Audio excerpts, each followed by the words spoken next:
நாளை 25 மற்றும் 26 மேக்கு வந்து நீலகிரி மற்றும் கோயம்புத்தூர் பகுதிகளுக்கு ரெட் அலர்ட் விடுக்கப்பட்டுள்ளது.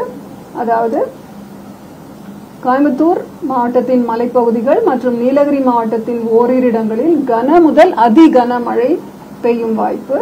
திருநெல்வேலி மாவட்டத்தின் மலைப்பகுதிகள், தேனி, தென்காசி மற்றும் கன்னியாகுமரி மாவட்டங்களில் ஓரிரு இடங்களில் கன முதல் மிக கனமழையும், திருப்பூர் மற்றும் திண்டுக்கல் மாவட்டங்களில் ஓரிரு இடங்களில் கனமழையும் பெய்ய வாய்ப்புள்ளது. ஒரு நிமிஷம்,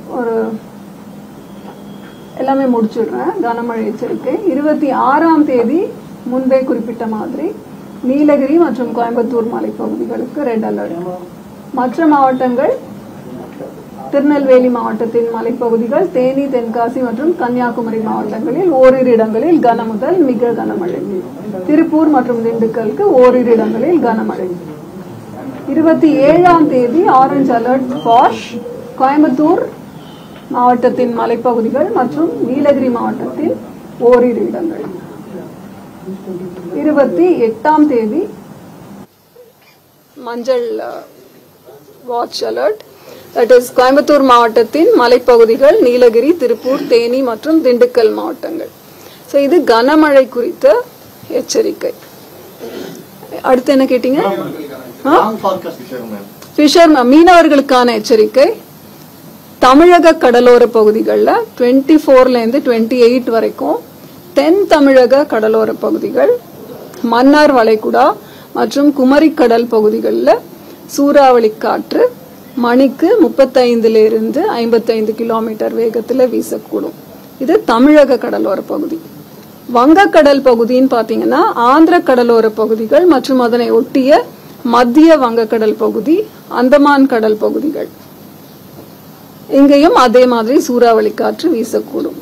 அரபிக்கடல் பகுதிகளுக்கு 24 to 28 மே வரைக்கும் மீனவர்கள் செல்ல வேண்டாம் என்று அறிவுறுத்தப்பட்டிருக்கிறார்கள். இதன் காரணமாக துறைமுக எச்சரிக்கை அண்ட் தென்மேற்கு பருவமழையின் காற்றின் வேகத்தினாலையும் சூறாவளி காற்று வீசும் வாய்ப்பு இருக்கிறதுனால இந்த துறைமுகங்கள்ல, தூத்துக்குடி மற்றும் பாம்பன் துறைமுகங்கள்ல 3ஆம் எண் எச்சரிக்கை கூண்டு ஏற்றுவதற்கு அறிவுறுத்தப்பட்டிருக்கிறது. தமிழகம், புதுவை மற்றும் காரைக்கால் பகுதிகளின் மற்ற துறைமுகங்களுக்கு 1ஆம் எண் எச்சரிக்கை கூண்டு ஏற்றுவதற்கு அறிவுறுத்தப்பட்டிருக்கிறது.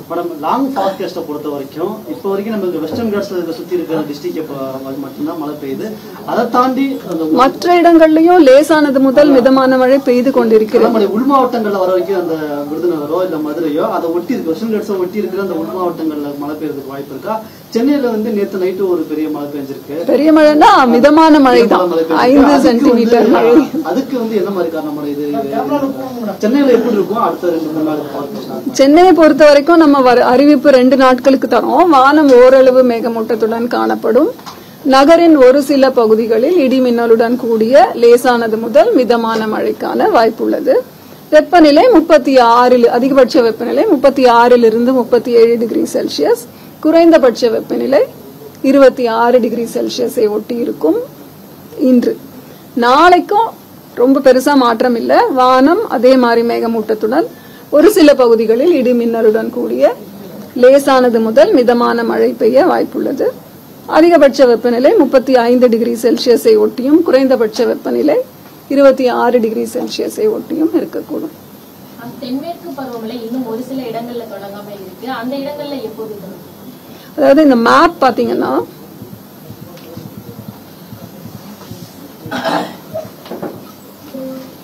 இப்ப நம்ம மான்சூனோட பரவி இருக்கிற நிலை பாத்தீங்கன்னா கர்நாடகத்தின் ஒரு கோஸ்டல் கர்நாடகா வரைக்கும் கவர் பண்ணியிருக்கோம். தமிழ்நாட்டில் தர்மபுரி மற்றும் சென்னை வரைக்கும் கவர் ஆயிருக்கு. சில இடங்கள்ல குறைவான மழை பெய்திருக்கு, 2 மில்லிமீட்டர்ஸ் அந்த மாதிரி எல்லாம் பெய்திருக்கு. பட் நம்ம இதுவரைக்கும் மழை பெய்ததுனால தமிழ்நாடு நீலகிரி மாவட்டத்துல அந்த ஏரியால ஒரு பரவலாக ஒரு மழை பெய்த காரணத்தினால மான்சூன் அந்த கர்வ், அட்வான்ஸ்மெண்ட் கர்வ் நம்ம அது வரைக்கும் எடுத்துட்டு போயிருக்கோம். இன்னும் நிறைய இருக்கு இல்லையா, it will rain. Nilgiri, Coimbatore மாவட்டங்களுக்கு அடுத்த 2 நாட்களுக்கு அதிக மழைக்கான எச்சரிக்கை கொடுக்கப்பட்டிருக்குது. காற்றினுடைய வேகம் அப்படிங்கிறது அந்த பகுதியில எப்படி இருக்கும்? குறிப்பா வந்துட்டு அதிகனமழை அப்படிங்கும்போது வந்துட்டு இதுக்கு முன்பும் வந்துட்டு அதிகனமழை அந்த பகுதியில வந்துட்டு இருந்திருக்குமா கடந்த ஆண்டுகளை ஒப்பிடும்போது? இருந்திருக்கும். இப்ப கையில என்கிட்ட இப்ப அந்த தரவுகள் இல்லை.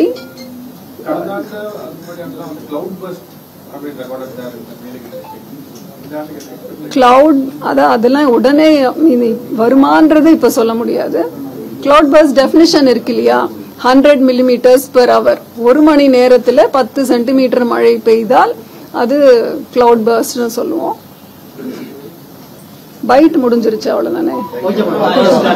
ஒரே ஒரு கிளாரிபிகேஷன் மட்டும். இப்போ சென்னை கரெக்டா இருக்கு. சென்னை நார்மலா 44 மில்லிமீட்டர். சென்னை பத்தி கேட்டீங்க இல்லையா, சென்னை வந்து சின்ன ரெக்வெஸ்ட் மேடம், வாய்ஸ் ரொம்ப லோவா இருக்குது. சரி, இதோட திரும்ப சொல்லணுமா? அதோட சென்னையோட பருவமழை குறித்து கேட்டீங்க. என்னோட வாய்ஸ் கொஞ்சம் ஃபீபிளா தான் இருக்கும். நீங்க கொஞ்சம் அமைதி காத்தா இல்ல கொஞ்சம் நல்லபடியா சென்னை, தமிழகம், புதுவை, காரைக்கால் பகுதிகளுக்கான பருவமழை குறித்து கேட்டீங்க. அது முன்னாடியே சொல்லியிருக்கேன்.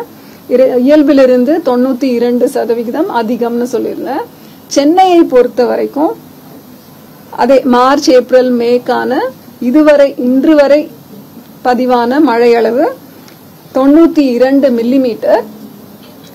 நார்மல் இயல்பு நிலை அப்படின்னா அது 44 மில்லிமீட்டர்.